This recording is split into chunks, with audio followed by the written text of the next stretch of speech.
আর মাত্র একটি দিন মাঝে, তারপরই পশ্চিমবঙ্গের ভোটের দ্বিতীয় তথা শেষ দফার লড়াই।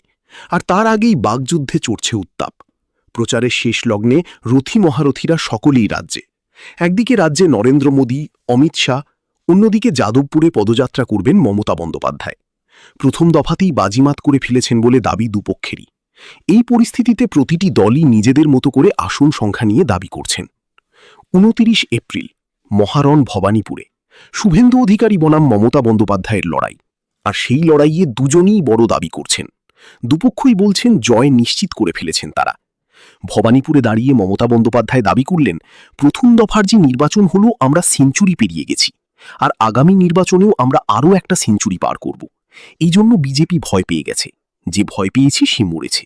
সেই জন্য এখন পুরো কেন্দ্রীয় বাহিনী নিয়ে আর এদিকের সব ওসিকে বদলে দিয়ে জেলা শাসককে বদলে গুন্ডাগদ্দারি করছে। আমার আবেদন, আপনারা সবাই নিজের ভোট নিজে দিন, আর ভোটার স্লিপ দয়া করে আপনার কাছে জেরক্স কপি রেখে দিন, যাতে আগামী দিনে এনআরসি করতে না পারে। পাল্টা প্রধানমন্ত্রী নরেন্দ্র মোদীর পাল্টা আক্রমণ। ৪ই মের পর তৃণমূলের সব গুন্ডা, সব অত্যাচারী, সব দুর্নীতিগ্রস্তদের হিসাব হবে, পুরো হিসাব হবে, খুঁজে খুঁজে হিসাব হবে। নির্বাচনের প্রথম দফায় ভোটদানের হারই সর্বকালীন রেকর্ড গড়েছে পশ্চিমবঙ্গ। ভোট পড়েছে ৯৩.১৯%। এবার দ্বিতীয় দফা।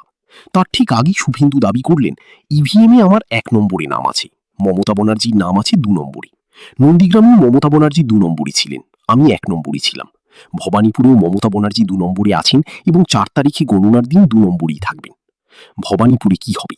শুভেন্দু অধিকারী বনাম মমতা বন্দ্যোপাধ্যায়ের লড়াই হলে শেষ হাসি কি হাসবেন? জানা যাবে ৪ই মে।